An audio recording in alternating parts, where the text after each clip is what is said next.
Hello, welcome to the 8th episode of the Elixir of Awareness channel. In this episode, we want to talk about the brain. And we're going to try to get more peace in life by knowing more about our brain function. So please stay with us until the end. Sound waves don't have any sound, and molecules themselves don't have any smell or taste. Every time we prefer banality and simplicity, actually we're betraying ourselves and the person we can become. Color has no meaning in the world around us. There's a mysterious and strange land inside our brain called unconscious. One of the most amazing things in the whole world is hidden in the darkness of our skull.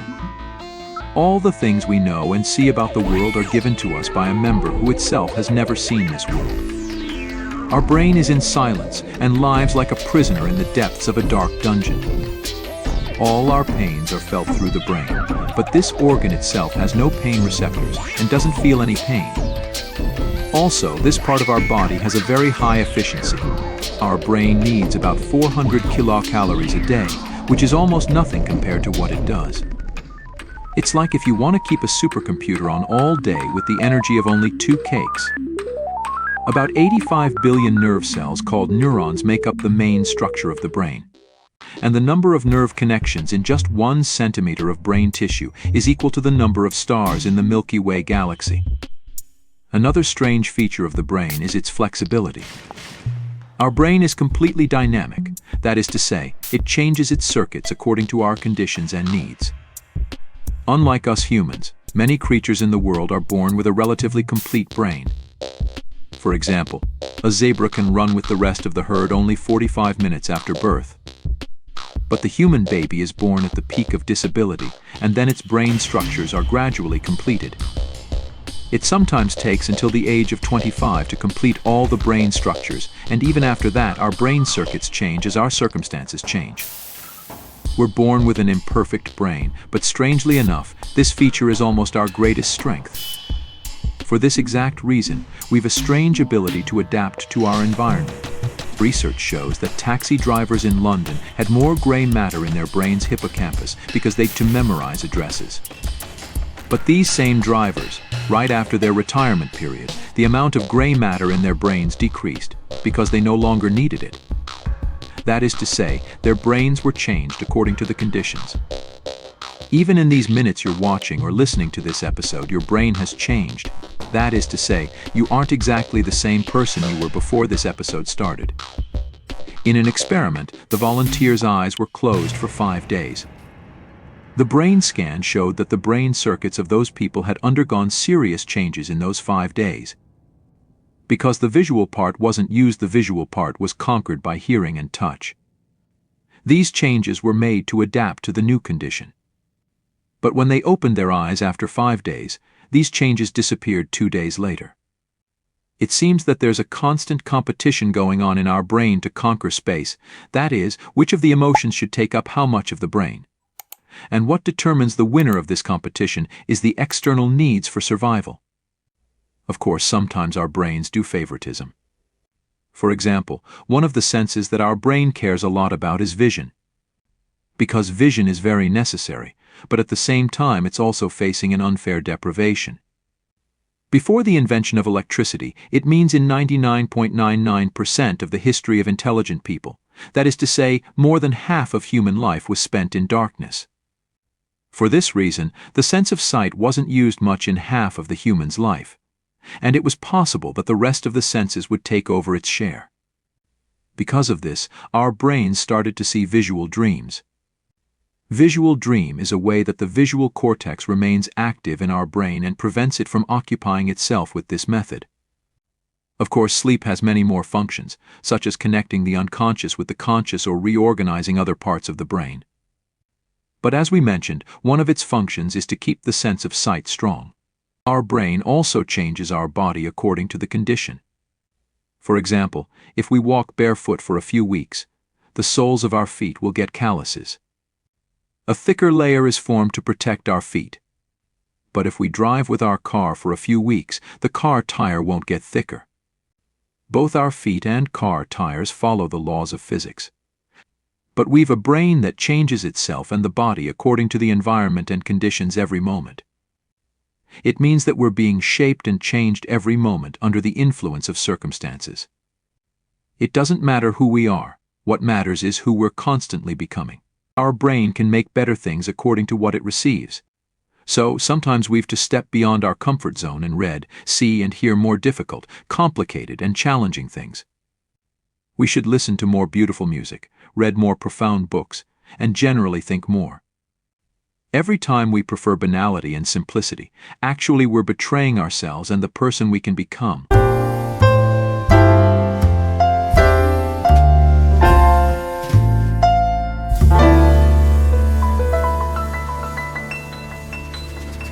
The things we feel aren't a fixed reality, but a perception made by the brain. This is very strange, but in the world around and outside our brain, photons don't have any color by themselves. Sound waves don't have any sound, and molecules themselves don't have any smell or taste. What we see, hear, and feel is created in our brain. In fact, we don't see with our eyes, but with our brains. What we know today is that the world outside our brain may not be the way we see it. We're so trapped in reality that we aren't even aware of our captivity. If you've seen the movie Matrix, we must say that the main theme of this movie is completely real. Only the simulation is done by our brains, not machines. We're trapped in the world that our brains have created. Interestingly, the brain itself has no access to the surrounding world. But the sensory organs that are the ambassadors of the brain convey information to the brain, and then the brain processes the information and sometimes changes the information and finally shows us an image that we consider to be reality. An interesting example to understand this issue is that we know that visual data requires more complex and difficult processing than auditory data. It means that our brain processes the sound faster than the image because it's easier. In fact, our brain doesn't perceive sound and image at the same time. First, the sound is received and processed, and then it keeps the sound until the image processing is finished, and then merges both. Our brain edits reality every moment. In all the things we see and hear, our brain hides the time difference in the arrival and processing of sound and image from our consciousness. The result is that we're always in the past. That is to say, every time you look at a passing car on the street or the flight of birds, you're actually looking at the past. Although you don't consciously notice the time difference between audio and video processing. The eyes receive a lot of information from the world and surroundings and send them to the magical world inside our skull, then the brain processes the information. And it doesn't matter to our brain whether the information it processes is an accurate picture of the world or not. The only important thing is whether this informations are useful or not, and how it can help our life and survival. Many things are created by the brain itself and added to our mental world. For example, color has no meaning in the world around us, and the surrounding world isn't really colorful. It's just different wavelengths that are converted into color in our brains. In fact, color is the interpretation of our brain from different wavelengths.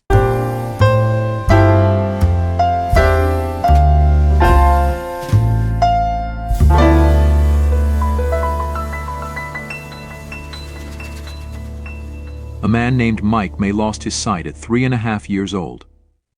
He was blind for 40 years until medical science discovered a new cure. The corneal damage was removed by surgery, but he was able to see again. Not as simple like this. When he opened his eyes, a wave of light splashed into his brain, and a flood of visual information filled his whole head. Actually, his eyes were able to see, but his brain didn't know how to see. Because he was blind from his childhood, his visual cortex was overwhelmed by the rest of his senses, and his brain didn't know what to do with the new incoming information. Mike could see his children, but he didn't know what they looked like. Mike's eyes received information from the surrounding world, but his brain couldn't process it.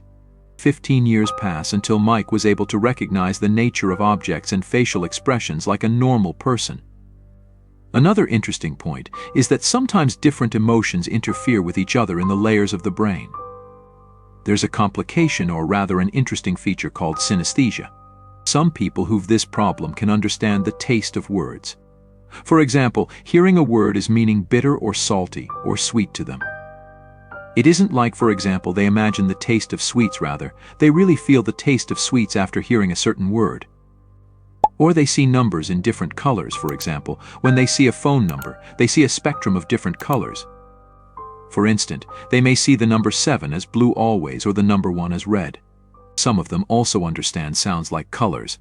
Some of the greats in the history of world music, like Wagner, suffered from this condition of synesthesia. That is to say, when they heard a piece of music, they saw different colors. These people experience the normal world in an extraordinary and surreal way. Most of the knowledge we got about the brain was due to people who accidentally experienced a brain injury and showed a series of changes in their behavior and performance. That is when a part of the brain's function is disturbed for some reason. Then we can understand that something is going on in the darkness of our skull. For example, in 1970, a woman suffered a stroke in Zurich. And the complication after this brain injury in her case was like that she could only see still things. In fact, she watched the moving scenes as separate pictures frame by frame, not as a continuous image. That is, she could read a newspaper, but she couldn't cross the street because she didn't recognize the speed of the moving truck and saw it frame by frame. The interesting thing was that she could clearly see the license plate of a car that was moving at a high speed of 200 km. Because in one moment she was able to see the image as a still frame. Vision is much more complicated than what we imagine. In 1988, a 60-year-old man named John, who was a World War II fighter pilot, went to the hospital for an operation on his appendix. But unfortunately, he had a stroke during the operation, and a blood clot blocked part of the cerebral cortex. After the surgery, his vision was disturbed strangely. He could see everything, but he couldn't recognize it. He could remember, and even paint the face of his wife, but he didn't know her. This complication only happened with his vision ability. He even knew his wife's voice and saw her face, but he didn't know what he was seeing. One of the other stories that is very interesting and shocking is the story of a disease called David. David has an accident at a young age and goes into a coma for a while and suffers brain damage. Then he regains consciousness and returns to our world. After regaining consciousness, he'd no problems in seeing, recognizing, writing, memorizing, and in any of the other abilities like this. But he finds a strange problem. He knew all the people in the world except those with whom he'd an emotional relationship. The first time he meets his mother in the hospital, he shouts and said, "This woman is very similar to my mother, but she isn't my real mother." He'd the same problem about his father. He'd suffered from a strange syndrome called Capgras. He could recognize his loved ones through sounds, but he couldn't see them. But what was the reason for this? Later, experts found that the link between perception and emotion was disconnected in David's brain. While some people mistakenly associate this brain disorder, which has completely scientific roots, with aliens. He was able to see his mother's face, and that face was exactly the same face that he'd always known, but he couldn't understand and recognize the warmth, kindness, excitement, and constant feeling that was on his mother's face. That's why he thought that a stranger had taken his mother's place. The interesting point of this story is that it seems that sometimes we see with our brain and maybe our heart, and David could no longer see with his brain and heart. And he couldn't understand and see the things that were connected to his feelings and emotions. But our brain doesn't always wait for external inputs to see something. In Alcatraz prison, the dungeon is a completely dark prison, where no light shines and no sound reaches there, and the prisoner spends some time in absolute emptiness, without receiving any information from the outside world. After a few days of intense mental pressure, many prisoners were hitting their heads against the wall many times until they finally died or fainted. But a person named Robert Luke was able to survive in this dungeon for 29 days without any input from the surrounding world. This man has been released from Alcatraz today and has had a strange experience, and his nickname among his friends is the Sad Robert Luke. One day after his captivity in that dark dungeon, his brain shows a strange reaction. His brain starts to make a reality, not meaning imagination or dreaming. What Robert Luke experienced and creates was much more real than a dream, very close to reality. He begins to experience completely real life in his mind and brain, flying with a paraglider, living in a village, falling in love with someone, and a completely real life in a fantasy world. After 29 days, he's released from the dungeon, and then he's released from Alcatraz prison, and after that, every day, every hour, every second, the sad Robert Luke asks himself an important question that he can't find an answer to. He asks himself if what he lived in those 29 days was real, or this life that lives after the freedom period is the reality. 2,300 years before this experience, the Eastern philosopher Duan Tie slept one day and dreamed that he'd turned into a butterfly. After he woke up, an important question occupied his mind. Is he a human who dreamed that he turned into a butterfly? Or is he a butterfly that dreams that it's a human right now?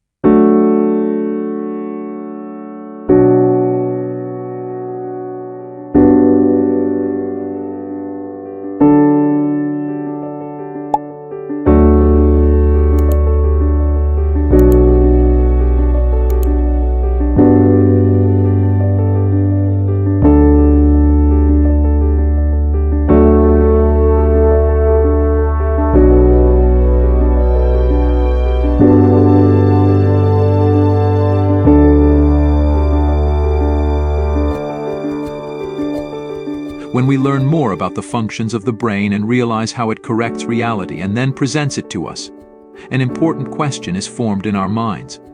What's look like exactly the world? For example, we've an experience of the passage of time, but this experience is completely created by our brain and changes in different situations. For instance, when we're in danger, like when a car is close to hitting us, the brain prolongs our experience of time. And it's as if we see that scene in slow motion. Also, as we get older, the passage of time and the rhythm of time change for us. As we get older, time seems also to pass faster.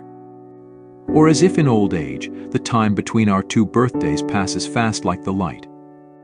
One of the reasons is that our brain experiences time relative to the time we lived. For example, when we're 60 years old, 1 year passes like 1/60th for us. It means a smaller part than when we're 20 years old. Different types of creatures in our world have different lifespans. For instance, a fly has a very short life in our opinion, but the experience of that fly from life isn't short, but it's short in our opinion. The fly sees the world in slow motions, and maybe it has a long life in its own opinion. All these pieces of evidence show that it's our brain that forms the passage of time, and time outside our skull may be in a different form. We've trillions of brains on this planet, so it can be said that there's no single version of reality. It means that all these creatures have a different perception of reality. Bats can understand the world with waves. There's a species of fish that experiences the world with an electric field, and we too in a different way. But the question is, what does the world outside our skull look like? Because each of us has a different understanding of the world around us. In one experiment, a series of volunteers were shown the scene of a two-car accident and asked to guess the severity and speed of the accident. Once a movie was broadcast and they were asked, what speed do you think these two cars that collide with each other have? A few days later, they showed the same movie again, and this time they asked what the speed of the cars that smashed together was. The result of the experiment was that the second time they estimated the speed of the cars higher than the first time. Just because the first time they said that the cars would collide and the second time they said they smashed together. Do you see how much such a small thing can affect our judgment about a clear film? Now think about how other factors can influence our perception of reality. Here we need to give ourselves an important warning. This point is that some brains with all the limitations they've but believe that they know all the truth. And they condemn and imprison some other brains because they don't see the truth as they like and see it. And how much blood has been spilled because of this in our human history.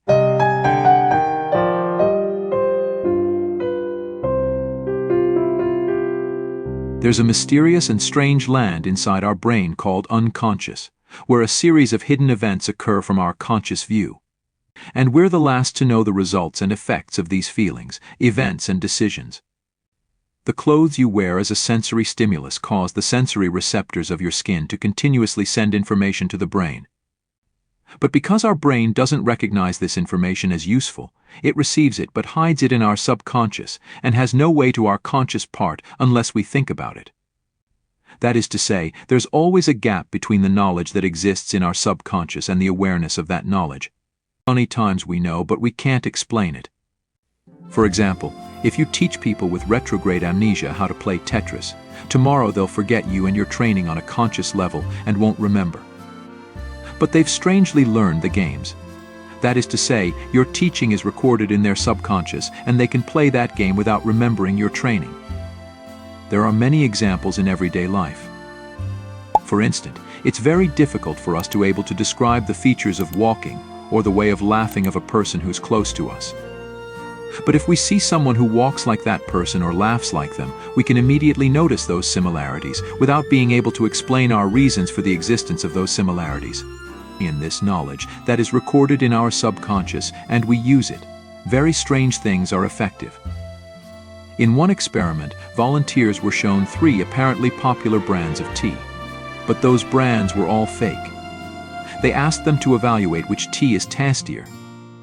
The interesting thing was that most people chose the tea whose first letter of that brand was the same as their first name as the best.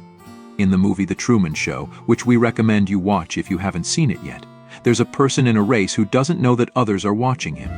Everything in the world he's in seems completely real. In one scene, the producer of this program is asked, "How are you sure that Truman Show doesn't understand that this is a competition?" And the producer answers that because we accept reality as it's presented to us and don't analyze it. Many of our emotions have an unconscious cause. For example, when people get a bacterial disease, their interest in foods that are rich in iron disappears. But why? Because iron is food for bacteria, and if we eat foods rich in iron, besides being useful for our body, the bacteria in our body will also become stronger. Our brain automatically reduces our appetite for these foods so that the bacteria weaken and eventually the body can remove them.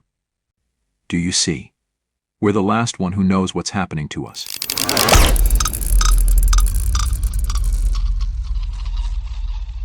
It can be said that all the facts of cognitive sciences are a kind of challenging of the position that human has defined for itself.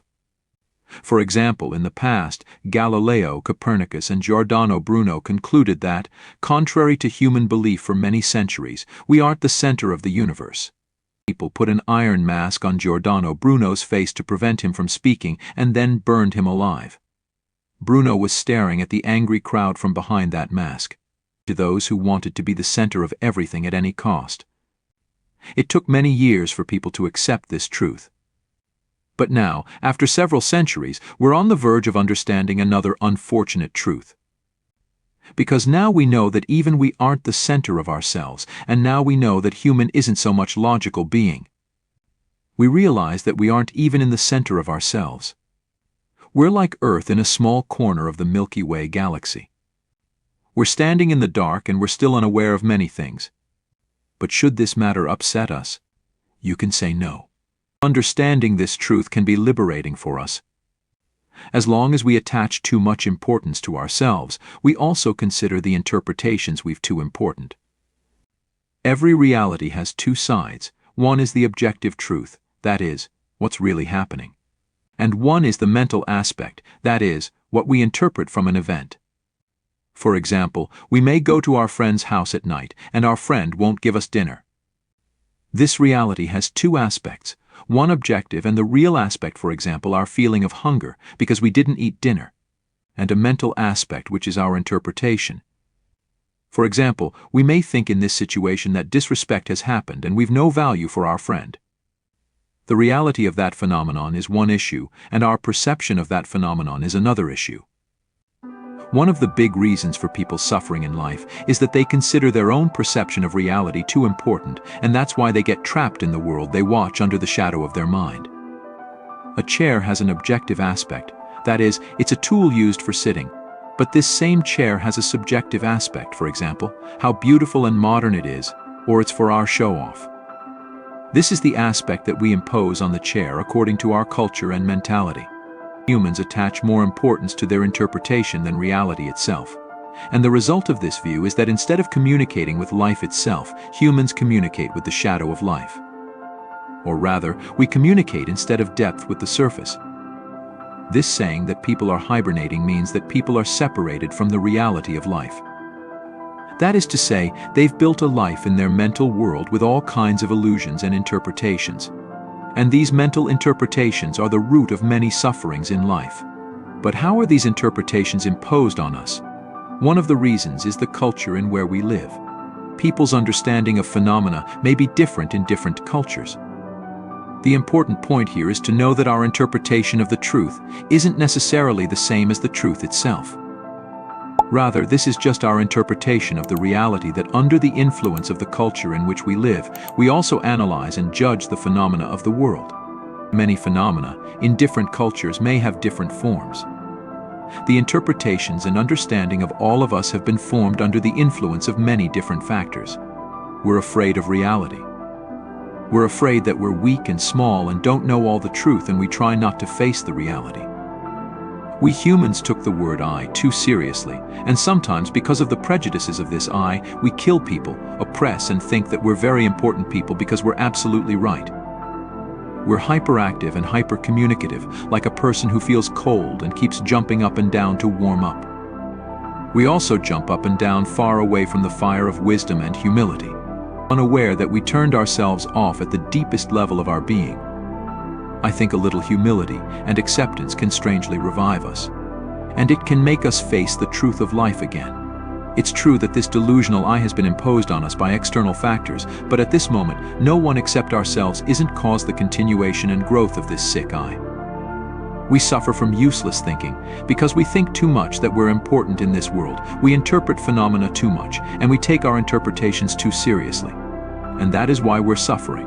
People who read history, people who are familiar with astronomy, people who read literature, and those who are in touch with nature understand the smallness of human correctly and are more in touch with the essence of life. Understanding life is more important than happiness. It isn't possible to understand this sentence in life unless we accept that there are many things that we don't even know that we don't know them. We've to bring human down from their false position and then live a more comfortable and authentic life. Don't forget, we always look at the world through glasses made by our powerful and deceptive brains.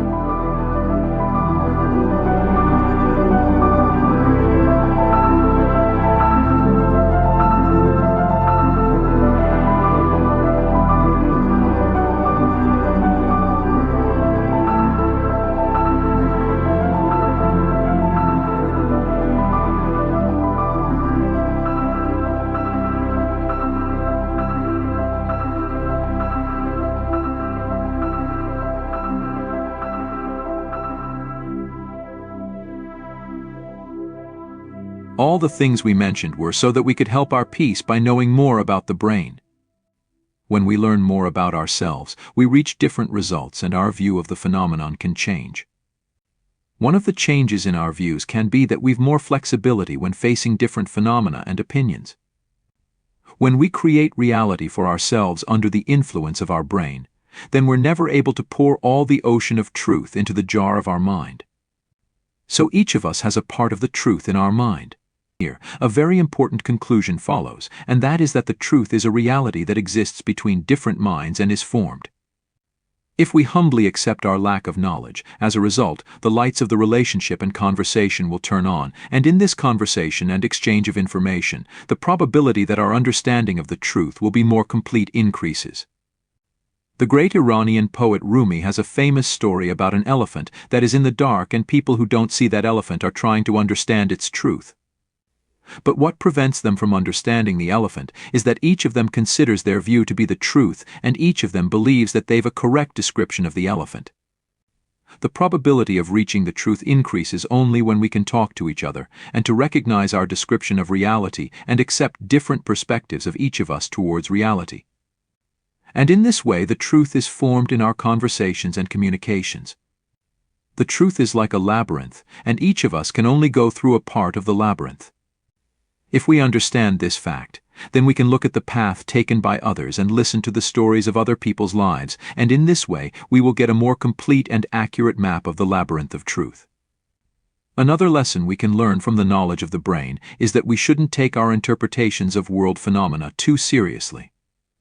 Now that we understand what small or correct factors are effective in the formation of our view of phenomena, then we become more humble. The root of much of our suffering is that we care more about our mental world than the real world. And we suffer a lot in our mental world because we personalize many things.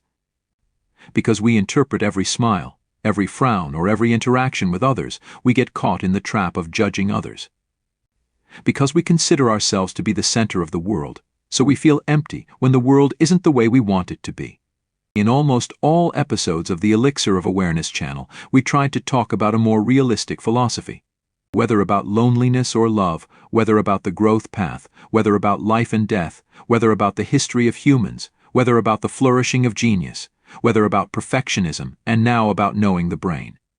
And in all this journey that we were together, our only goal has been to reach the point with the courage to accept unbearable things that try to increase our strength and revive our humanity.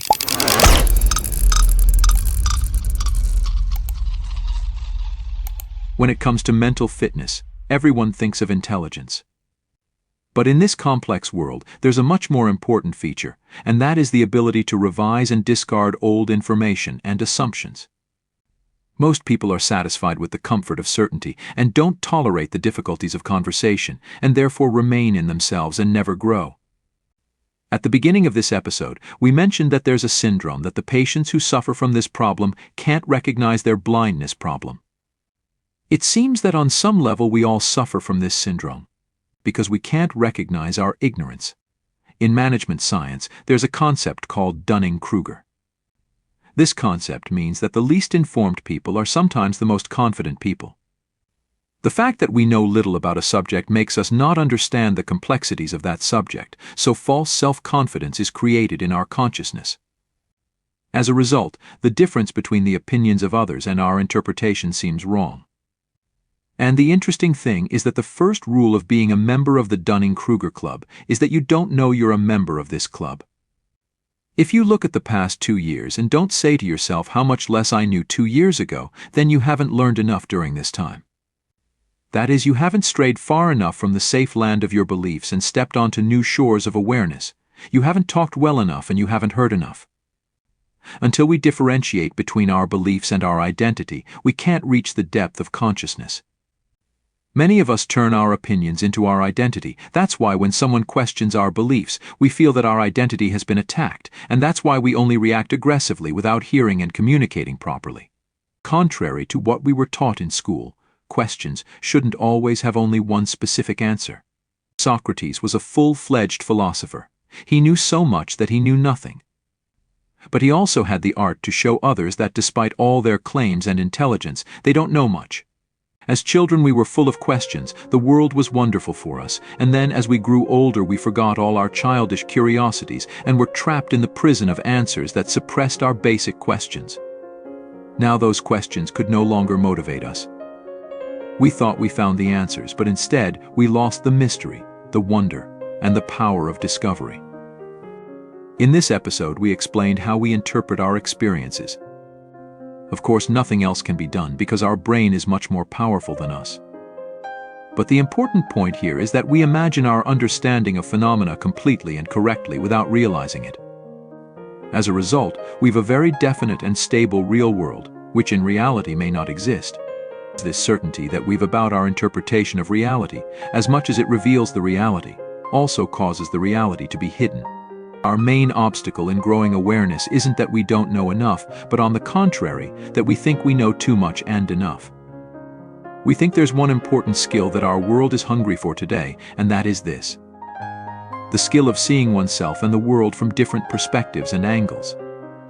By studying our brains, we understand that even the answers to simple questions aren't so simple and definitive. Our societies need to understand that asking is more important than answering. The more our knowledge about the limited boundaries of human consciousness deepens, the world becomes a better place for human life. A world where people achieve the art of conversation with this knowledge.